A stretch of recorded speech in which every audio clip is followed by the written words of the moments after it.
Good evening, everyone, and welcome to the Moriah Nightly News.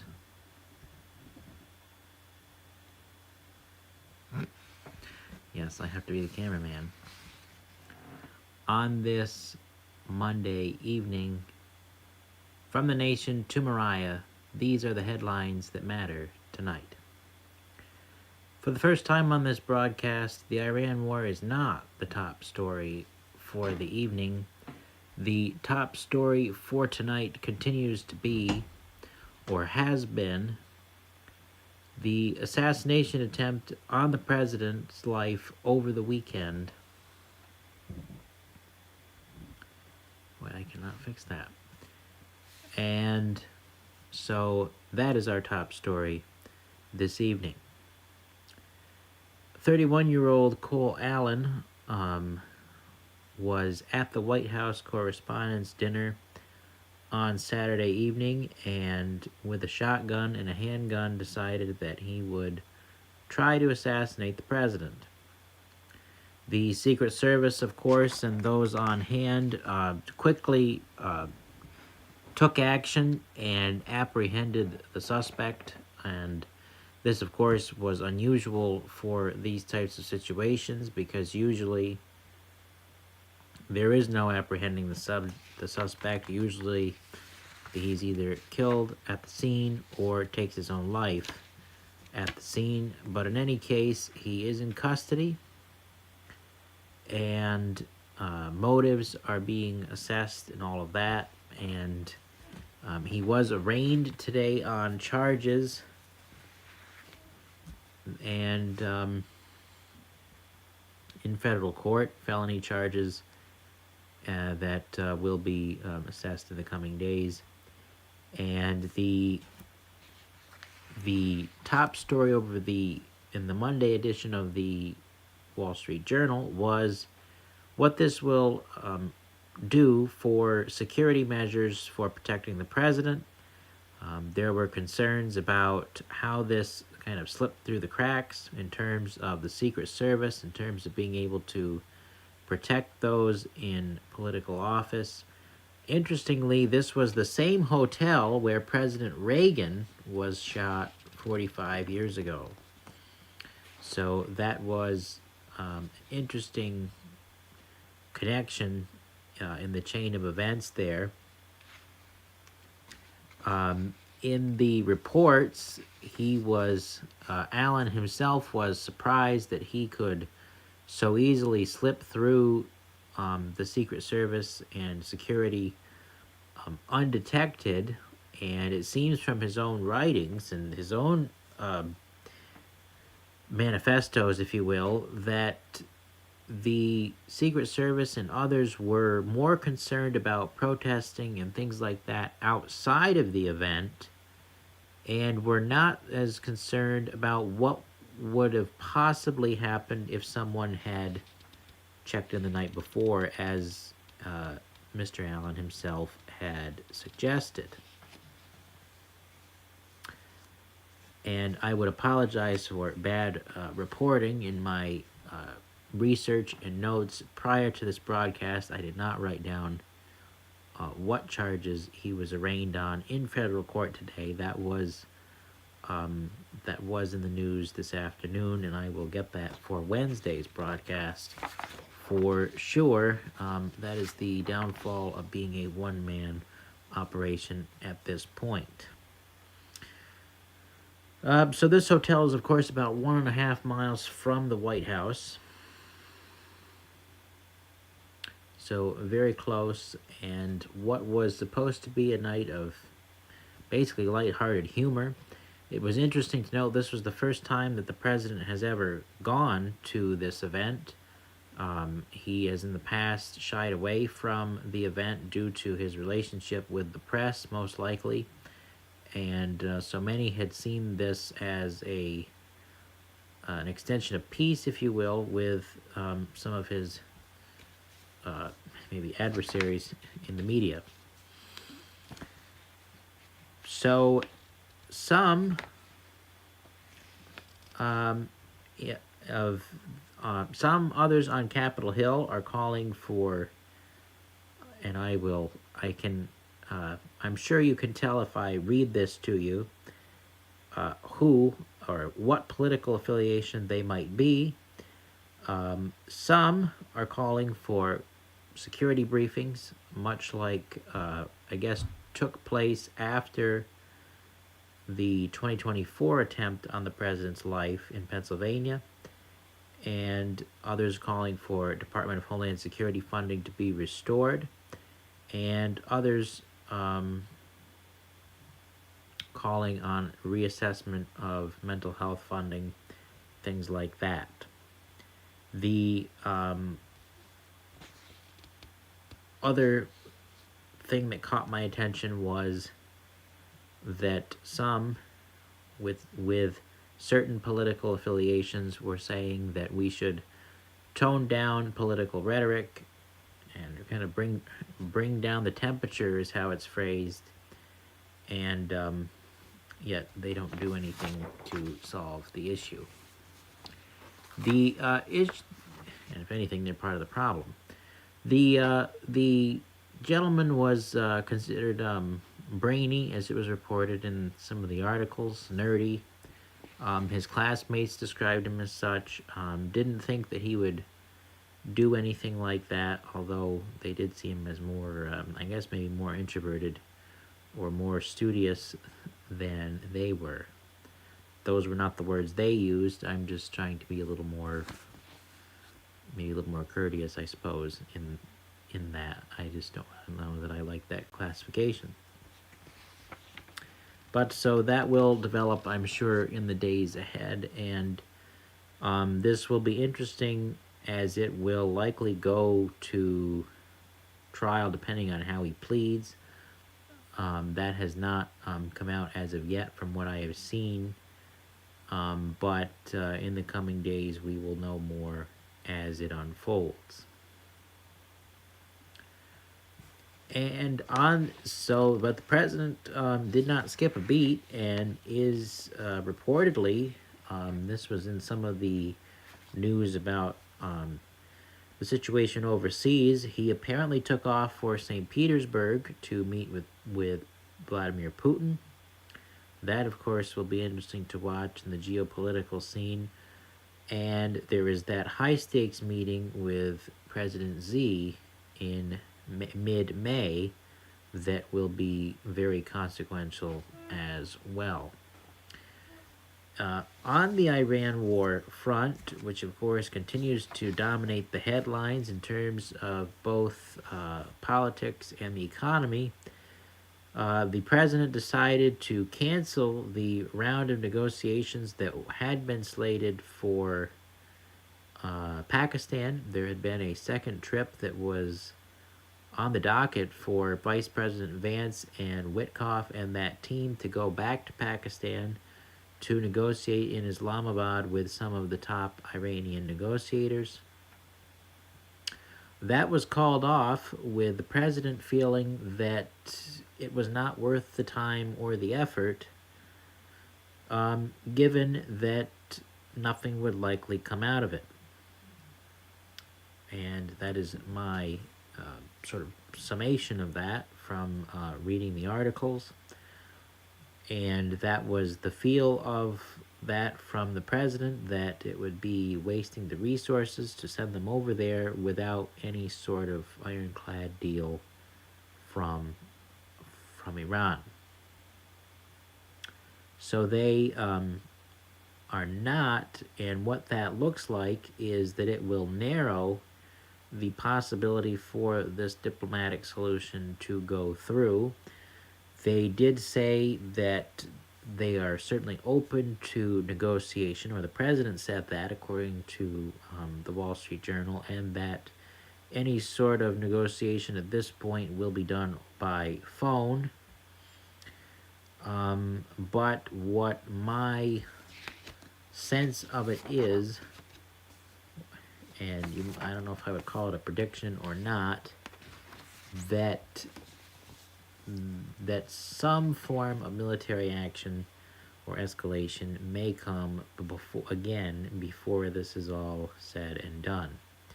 Now, Rubio did note on a Fox News interview that Iran they are skilled negotiators, as he called them, and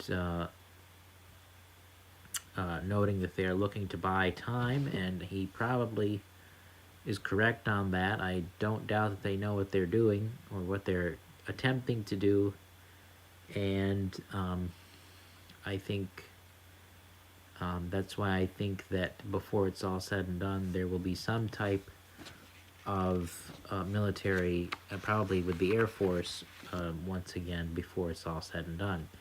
There have been, as we stated on Friday, that the military, the Air Force, things like that, with the ceasefire, has had the time to refuel, replenish, resupply, and all of that while Iran has been depleted with the blockade at the tune of losing $400 million a day. So that will definitely back them into a corner and have to either make the deal or face the consequences. And so certainly praying for that as well. I believe I had in here somewhere, I did have it in here, what had happened on the Israel-Hezbollah front, and there were strikes over the weekend that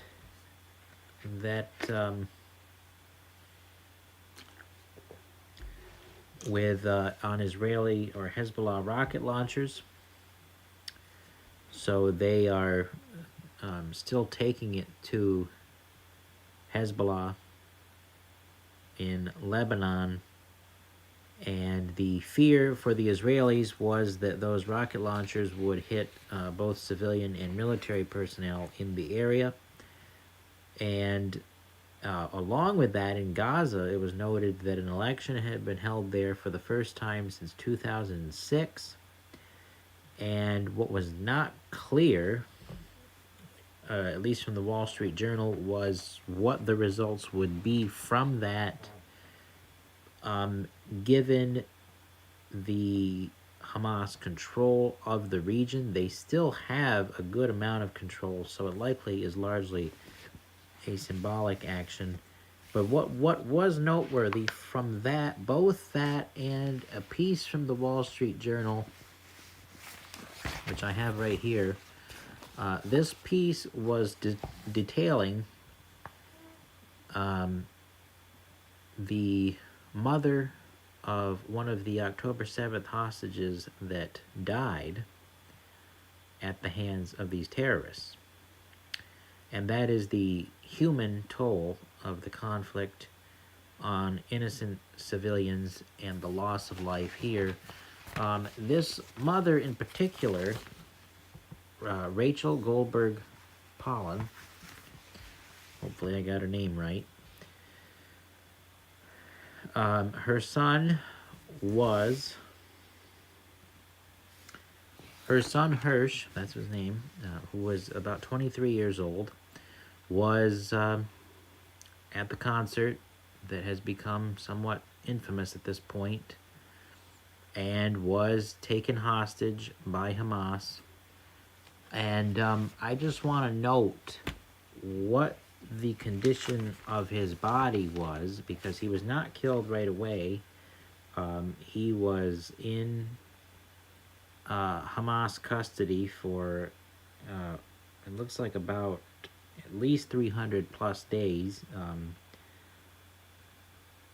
And many of the hostages were not necessarily Jews. They were Christians, Muslims, Hindus, and so they were all across the board. They were not just Israelis. And so this is what it notes, that when he got to the coroner, it was clear that he had endured starvation, torment, a lack of hygiene, and obviously a complete severance from the outside world. And so that's you can read that in more detail for yourself if you pick up the weekend edition of the Wall Street Journal, and that actually was an excerpt from a book that she wrote about her experience with grieving her son. So I mentioned that for the human toll of the conflict, the loss of life, innocent civilians, and the fact to point out that what terrorism has done in this case with an innocent mother losing her son. And this is not the only one that has come out in the wake of October 7th. There was also another survivor that was a front page story in Time magazine a few months back before we had launched this as a company, that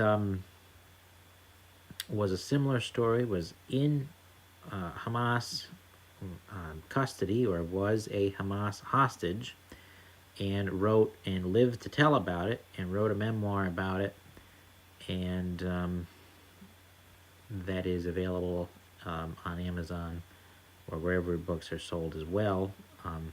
I did not write that down in my notes, but that's just a side piece that these stories are coming out and are being told in these days, that what these people have done is hideous and should be documented. So, with all of that on the national scene, it's difficult to break down the local level, but not impossible. So Hochul, for our wonderful New York State governor that we have, is pushing more money for housing.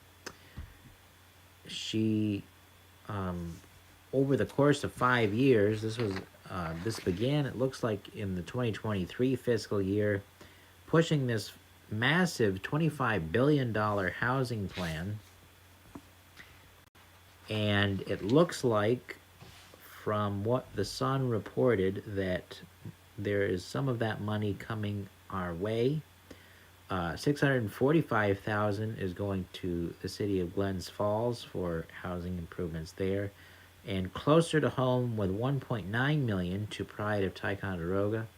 That is not Gay Pride, by the way. That is an economic group that is, apparently they do business as the North Country Rural Development Coalition.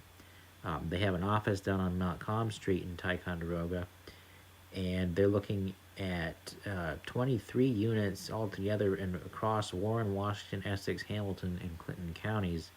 But it looks like $1.9 million is coming locally for the Ticonderoga region for housing units. Many of them look to be multifamily, or at least family oriented from what the article reported, and so that will be an interesting development in the months ahead. And I just it amazes me how much money New York State can spend on a whim like that for probably trying to buy your votes. Don't vote for her; she's terrible, and that's just my editorial endorsement at that point in time. But you're free to exercise that right however you wish. Locally, again, more locally, Boquet Valley, a little bit to the north, received a grant for a farm-to-school initiative for $15,000. That report was through the Press Republican. That was just on the website. The article was not accessible, at least for free, so I did not get to see further on that other than the headline. But that is a nice thing for the community there, and to have that for our kids as well. The Ticonderoga Alumni Association on April 18th held a fundraiser. They raised about $1,000, and and a nice, friendly basketball game between the senior group and the junior group. This is apparently an annual event, which I did not know about myself. And for the second year in a row, the junior group beat the senior group. And this is the senior group as from the alumni from 1976 to 2000, and the junior group consists of those who graduated from 2002 to 2018. Which thankfully is where I would still fall if I were a Ticonderoga alumni, but I am not a Sentinel. I'm still a Viking. But it was a very looks like they had a good time, and it was a close game with the juniors only winning by 4 points for a final score of 48-44. So apparently, even if they're a little bit older, those seniors still have a lot of life left in the tank. And finally, for our Moriah focus tonight, there is some a bit of sad news to report, or tough news, rather. I wouldn't say sad at this point. That might be jumping the gun just a little bit. But if you went to Mass this weekend at St. Patrick's, it was announced that there are considerations for a new Mass schedule, given the shared priest or pastor that is now covering both Moriah and Elizabethtown and Westport. With the new schedule that could be adopted, it is not set in stone yet. That would involve, at least for us here in the town of Moriah, the potential closure of the Church of All Saints in Mineville. That would, of course, be a significant loss for the Mineville part of the community, and would be a significant change for those of us who have lived here for our whole lives. There is a town hall style meeting tomorrow night it's Tuesday at I believe that was 6:15 p.m. is when that begins, and that is at the parish center at St. Patrick's. If anyone would like to attend that, and I would certainly encourage anyone to go to that meeting and allow your voice to be heard on that issue. It's not an easy thing for anyone to have to consider that, and so prayer would be number one. Prayer for our pastor, prayer for Father Joe, as those decisions have to be made, considered. It was announced at that time also that there is a $20,000 deficit, or that the parish as a whole is behind on their expenses, and so that may make the decision for us, for them, as it moves ahead. There has been that move towards this reality for some time now, at least for the last decade, since I have been a part of this parish community. And so as tough as it is, it may be the needed regrouping in the long run to sustain the sort of spiritual core and center that remains in our Catholic part of the Christian community here in Moriah. So that's what my commentary is on that, at least at this point. I will certainly be attending that meeting tomorrow night, and will be able to share more on Wednesday. But that is the state of that at this point for that, and that was certainly the major piece of Moriah news for that developed over the weekend that is noteworthy to report on for tonight. Definitely not the way that I would like to end this broadcast on this Monday night. And really the best thing we can do is pray and trust that the Lord will provide in these times and in this place. So that is the Moriah Nightly News for this Monday, April 27th, 2026. Let us pray not just for the Catholic community of Moriah, but to pray for each other and to pray for all of the needs of our town and our leadership in the community, and where we hope to go this year and in the years ahead. Good night.